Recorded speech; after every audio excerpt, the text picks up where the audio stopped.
Welcome to Last Minute Lecture. This free chapter overview is designed to help students review and understand key concepts. These summaries supplement, not replace, the original textbook and may not be redistributed or resold. For complete coverage, always consult the official text.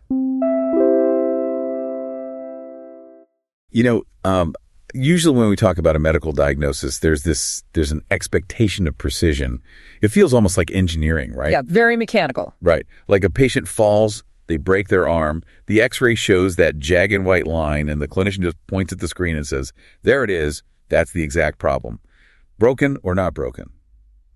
It's a super clean binary system. Oh, totally. It gives you a very clear, concrete target to treat. You just fix the break. But then, you step into the world of degenerative joint and bone diseases, and suddenly all that precision just, it vanishes. We're looking at a diagnostic landscape that is entirely murky. It really is. The symptoms don't always match the imaging. The onset is incredibly slow, and the management requires a ton of nuance. Yeah, and that is exactly why we're doing a deep dive into osteoarthritis and osteoporosis today.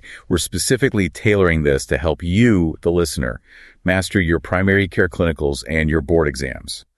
We are going to explore the exact logical flow of these conditions, from the foundational pathophysiology all the way through to evidence-based management. Exactly, because for an advanced practice nursing student, rote memorization of guidelines is just not going to cut it. No, not at all. Right. When you're sitting across from a patient experiencing chronic pain or mobility loss, you really need to understand the biological why and the clinical how behind everything you're doing.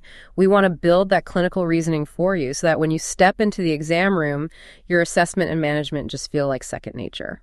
I love that. So before we can even think about prescribing a treatment or, recommending physical therapy, we have to understand what is actually breaking down inside the body. Right. Start at the foundation. Exactly.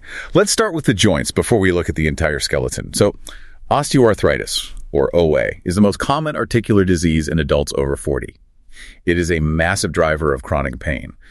But the foundational concept to grasp right out of the gate is that OA is a gradual, progressive, and primarily non-inflammatory loss of articular cartilage. Yes, and I really want to highlight that non-inflammatory distinction is critical. Because of the differential diagnosis, right? Exactly. When you're forming your differential, recognizing that OA lacks a massive systemic inflammatory response is basically how you separate it from something like rheumatoid arthritis. Makes sense. Yeah, and we generally categorize OA into primary and secondary forms. Primary OA is idiopathic. We associate it with advancing age, genetics, obesity, or just the lifetime of mechanical wear and tear. Just living life, basically. Right, exactly.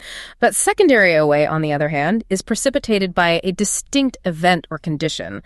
That could be a traumatic joint injury from years ago, a previous joint infection, or even a metabolic disorder like hemochromatosis that actually damages the articular environment. And what is actually happening in that articular environment? Like on a cellular level, normal, healthy cartilage relies on these specialized cells called chondrocytes, right? Spot on. Yeah, their entire job is to maintain the integrity of the extracellular matrix. Okay, so they synthesize type 2 collagen and constantly balance the degradation of old tissue with the repair of new tissue. And they accomplish this through a process called mechanotransduction. Which is such a brilliant biological mechanism when you really think about it. It's basically physics meeting biology. Exactly. Essentially, physical mechanical forces like the weight of walking or just the movement of a joint actually trigger biochemical reactions within those chondrocytes.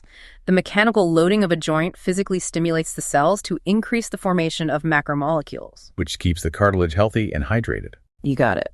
I always picture a healthy joint like a car's fluid-filled shock absorber. Yeah. As long as the seals are tight and the system is properly lubricated, you get a perfectly smooth ride, even over rough terrain. That's a great way to visualize it. Right, because every time you hit a bump, the fluid absorbs the force.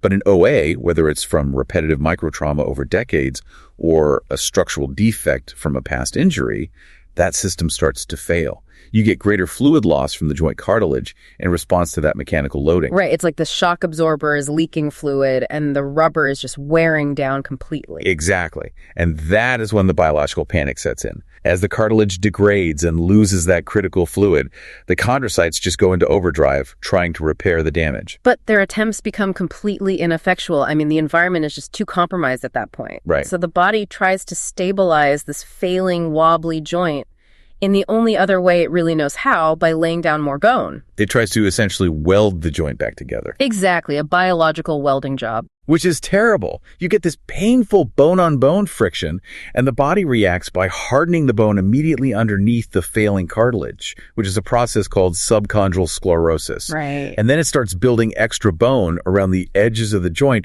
creating these bony protrusions known as osteophytes, or, bone spurs. But instead of fixing the problem, those osteophytes just make the joint stiffer, they mechanically catch on surrounding tissues, and they generate even more pain. It's a vicious cycle. And because we understand that the joint is physically changing, losing its smooth cartilage and forming those jagged osteophytes, we can anticipate exactly how the patient will present when they walk into your clinic. Absolutely. The onset is very insidious. They usually can't pinpoint a specific day it started hurting. It just slowly creeps up on them over months or years, presenting as this deep, aching pain that reliably worsens with activity and weight bearing. But there is a very specific subjective finding here that serves as a major dividing line in diagnostic reasoning, and that's the gel phenomenon. Oh, the gel phenomenon, yes. Yeah, can you break that down? Sure. So the gel phenomenon refers to morning stiffness, or stiffness that occurs right after a period of prolonged inactivity, like sitting for a long movie. Right. The defining characteristic for osteoarthritis is that this stiffness resolves in under 30 minutes once the patient starts moving around. Okay, under 30 minutes is the key. Exactly. If you have a patient sitting on the exam table telling you that it takes them 45 minutes to an hour of moving around every morning before their joints finally loosen up, you really need to pivot your clinical thinking toward rheumatoid arthritis. So the timing of the stiffness is the actual diagnostic key. That's huge. And when we move to the objective physical exam, what are we looking for? Because it's primarily non-inflammatory, we expect to see minimal swelling. Right. You are not going to see those hot, red, angry joints that are typical of an acute gout attack or severe RA. Okay, what about feeling the joint? Well, you might feel crepitus, which is that palpable or audible grinding sensation when the joint moves, but that is generally a late sensitive finding.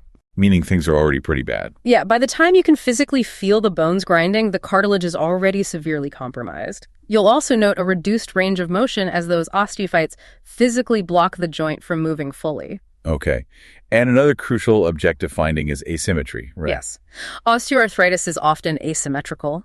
A patient might have severe OA in their right knee, but a perfectly healthy left knee, or pain in the thumb base of only their dominant hand. Whereas rheumatoid arthritis, conversely, typically presents symmetrically and bilaterally. Exactly. It'll be both wrists, both knees, things like that. Okay, let's talk about the specific joint findings, especially in the hands, because this is a classic area of confusion.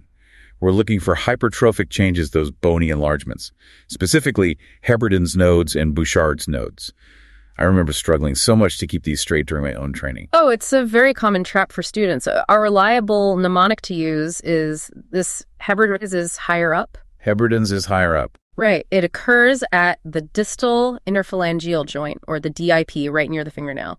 And then Bouchard's is at the base. It occurs at the proximal interphalangeal joint, or the PIP, closer to the knuckle. Oh, that's great. So Heberden's is higher up, Bouchard's is at the base? Exactly. That is a solid trick. Heberden's higher at the DIP, Bouchard's base at the PIP.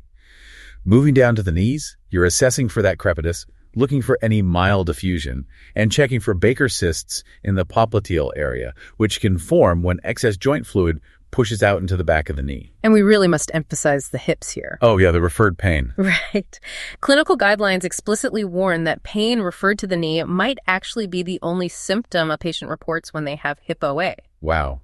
Just the knee hurts, but the hip is the problem. Yes. So if an older adult complains of insidious knee pain, you absolutely must examine the hip as well. Hip OA typically presents as pain deep in the inguinal fold, and it's usually exacerbated during internal and external rotation of the leg. Okay, so we've gathered our subjective history and our objective physical findings. Mm-hmm.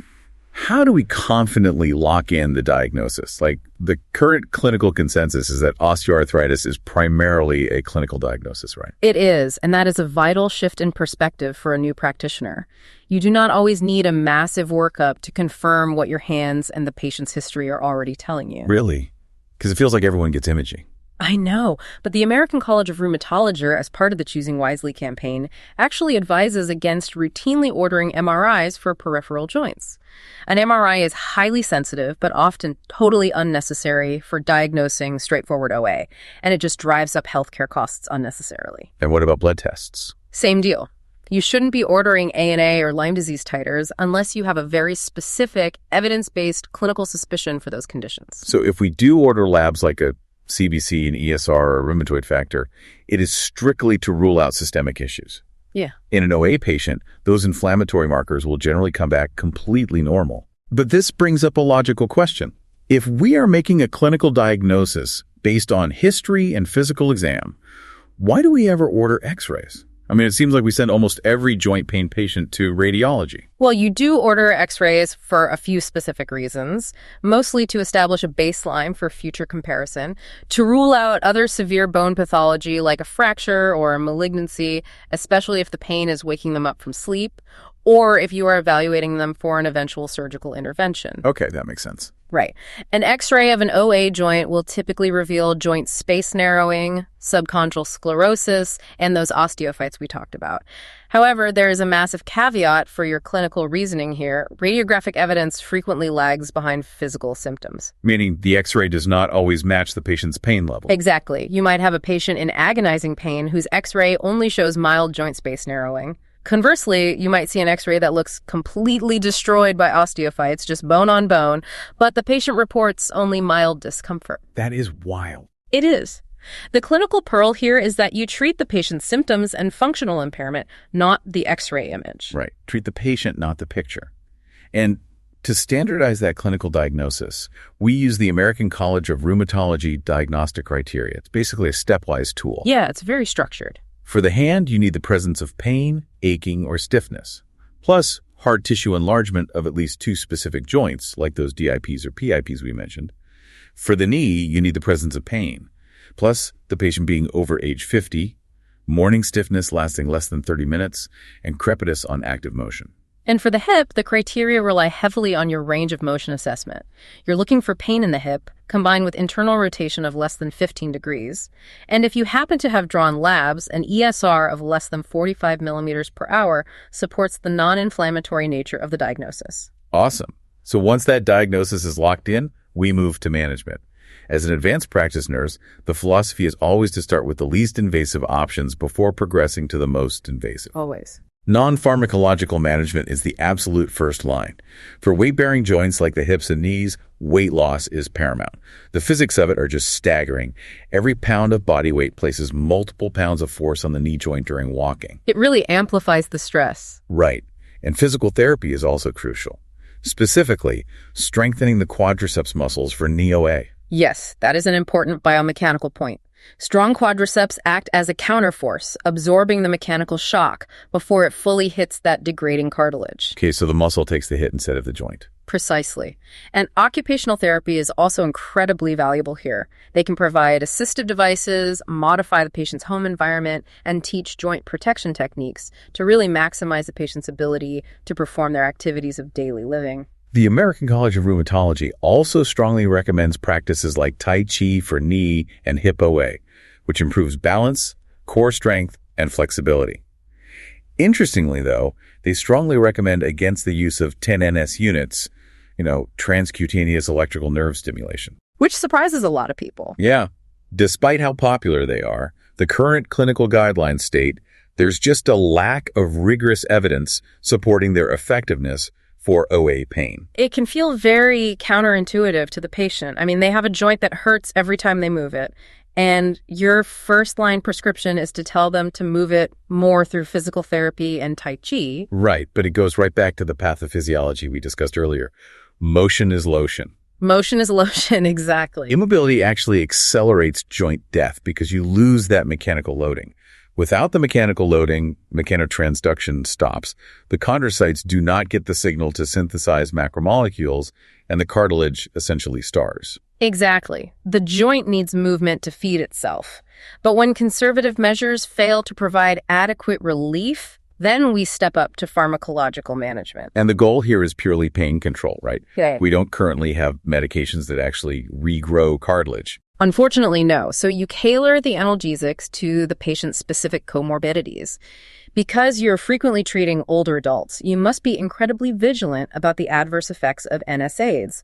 You're monitoring closely for gastrointestinal bleeding, as well as cardiac and renal complications, which can escalate really quickly in a geriatric population. And finally, when the pain becomes intractable and functional impairment is severe, we refer for surgical management. Right, like a joint arthroplasty. Yeah, a total knee or total hip replacement is reserved for end-stage OA that has failed all conservative treatment.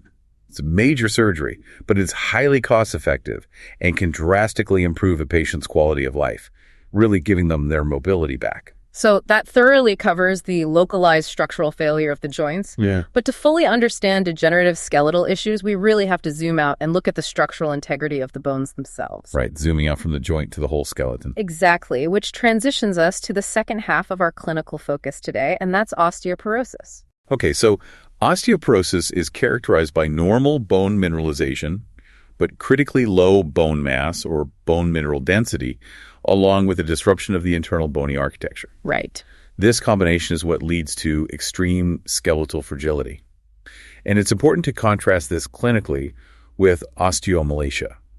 Osteomalacia is a condition where the actual mineralization of the bone is decreased, like the bone is soft. Pelvic bones, yeah. But in osteoporosis, the bone mass is low and the architecture is failing, but whatever bone is left there is mineralized normally. Yes, it's a disease of quantity and structure, not the quality of the mineral itself. Wait, so if the mineralization on the outside is normal, but the internal architecture is failing, it's essentially like having termites in your house. Oh, that's good. Like the outside stucco walls look completely untouched, but the internal load-bearing beams are being silently hollowed out year after year until suddenly the structural integrity hits a tipping point and the whole wall snaps. That is a perfect biological analogy. The termites in this scenario are the osteoclasts. The bone-destroying cells. Right. In a healthy skeleton, bone is in a constant state of dynamic remodeling. Osteoclasts are the cells that resorb or break down old microscopic bone tissue, and then osteoblasts are the cells that follow right behind them to form new bone. It's a perfectly balanced system of demolition and reconstruction. Exactly. But in osteoporosis, that balance is destroyed. Bone resorption simply outpaces bone formation. The osteoclasts are excavating bone faster than the osteoblasts can fill in the holes. And what triggers this cellular imbalance? Like, what invites the termites in? Well, we have to evaluate both lifestyle and medication-related risk factors. Lifestyle risks include low body weight, a diet chronically low in calcium and vitamin D, smoking, and excessive alcohol intake. Okay, the usual suspects. Right. But as clinicians, we also have to aggressively screen for secondary causes. Long-term glucocorticoid use is a massive red flag. Why are glucocorticoids so bad for bones? Because they're incredibly detrimental to bone health, they directly inhibit local growth factors, severely shutting down the bone-building activity of the osteoblasts while allowing the osteoclasts to just keep working. Wow, so the builders go on strike, but the demolition crew works overtime. Exactly. But the biggest physiological piece of this puzzle, particularly for primary osteoporosis, is estrogen. Estrogen normally acts as a protective mediator. It promotes the secretion of transforming growth factor beta by the osteoblasts. Oh, and it encourages the builders. Right. But when estrogen levels plummet, such as during menopause, that protective signaling is lost. The osteoclasts become overactive and new bone formation is significantly impaired. And because these internal trabecular beams are being hollowed out without any external signs of inflammation or trauma, the clinical presentation is notoriously tricky, isn't it? Oh, extremely tricky. Osteoporosis is widely known as a silent disease. Right. It produces absolutely zero symptoms right up until the catastrophic moment of fragility fracture occurs. Yeah, there are no early warning bells. The objective findings we do eventually see are usually late-stage consequences of multiple microfractures in the thoracic spine. Like what? Well, you might observe dorsal kyphosis, which is that exaggerated rounding of the upper back, often referred to as a dowager's hump. Yeah. And as those vertebral bodies compress and collapse, the patient physically loses height. But how does an APN actually catch this in practice? If you are managing a busy clinic with 15-minute patient visits, you obviously don't have time to precisely measure everyone's height down to the millimeter every single time to see if they're shrinking.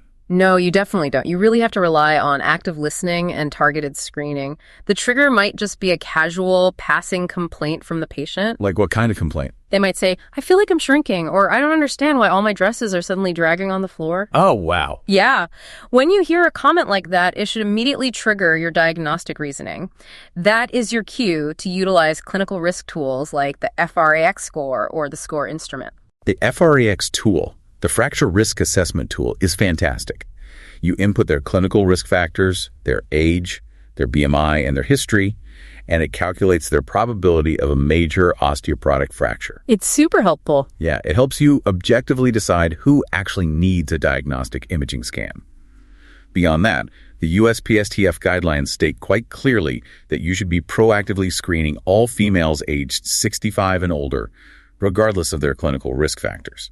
And when you determine a patient needs screening, the absolute gold standard test is bone mineral densitometry, specifically the DXA scan. The DXA scan, right? Yeah, it's a non-invasive test. It takes about 5 minutes, and it exposes the patient to a very low amount of radiation. The DXA scan generates a T-score. And this score compares the patient's bone density to the optimal peak bone density of a healthy young adult reference population, right? Exactly. Understanding the World Health Organization criteria for these T-scores is mandatory for safe practice. Okay, let's lay those out clearly, because they're entirely based on standard deviations from that healthy young adult mean. Let's do it. So a normal DXA scan is a T-score within one standard deviation of the mean, so anything greater than negative 1.0. Right. Osteopenia, which is low bone mass but not quite osteoporosis, is a T-score between negative 1.0 and negative 2.5. Okay. Osteoporosis is definitively diagnosed with a T-score of negative 2.5 or lower. And severe osteoporosis is diagnosed when you have a T-score of negative 2.5 or lower, plus the documented presence of a fragility fracture. Spot on. And once you receive that DXA scan result, you follow a clear clinical pathway. If the T-score is normal, you focus heavily on preventative measures and education. Makes sense. But if the patient is osteopenic or osteoporotic, your first clinical duty is actually to pause and rule out those secondary causes we mentioned earlier.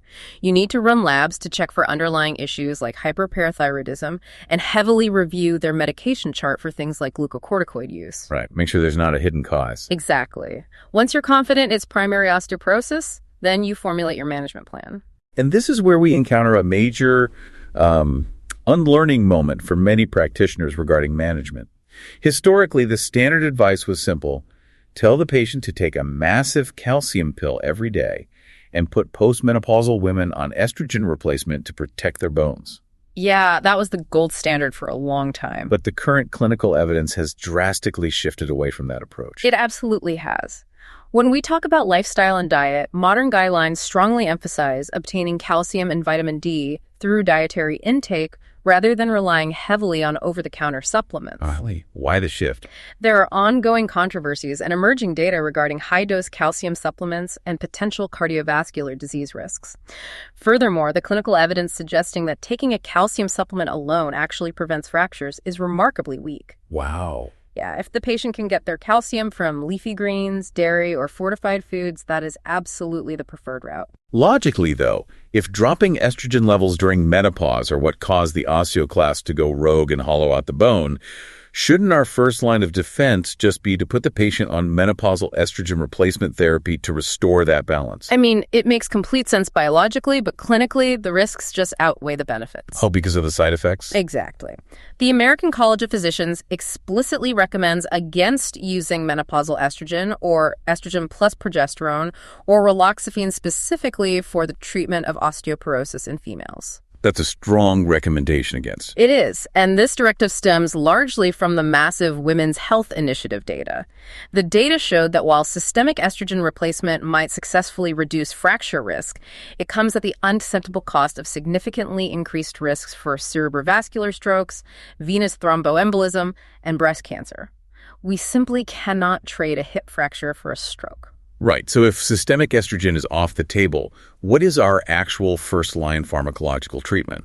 The primary pharmacological treatments for females and for males with clinically recognized osteoporosis are the bisphosphonates. This drug class includes medications like alendronate, risedronate, and zolagonic acid. Denosumab, which is a monoclonal antibody, is also an excellent option. Okay, if we go back to our termite analogy, How are these drugs actually fixing the house? I love this analogy. Yeah. So bisphosphonates essentially bind directly to the bone mineral.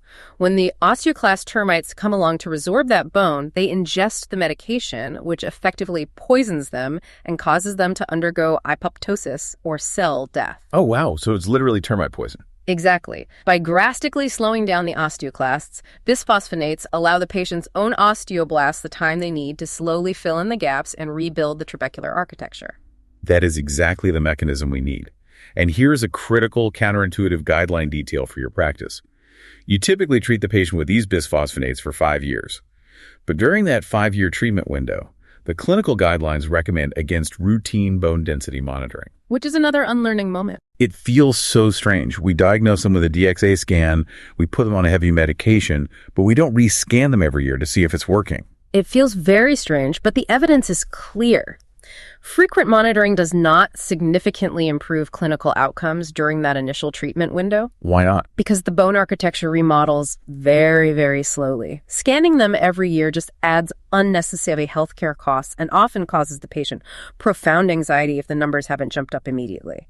You make the diagnosis, you educate the patient, you start the bisphosphonate, and you commit to the therapy. Trust the process, basically. And what we really want you to take away from this discussion is not just the ACR criteria for osteoarthritis or the exact T-score cutoffs for osteoporosis. Yes, you need those for your boards.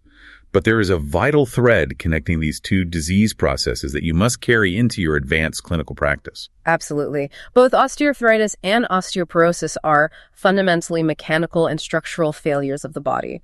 But their true devastation is profoundly psychosocial. That's a really important point. It is.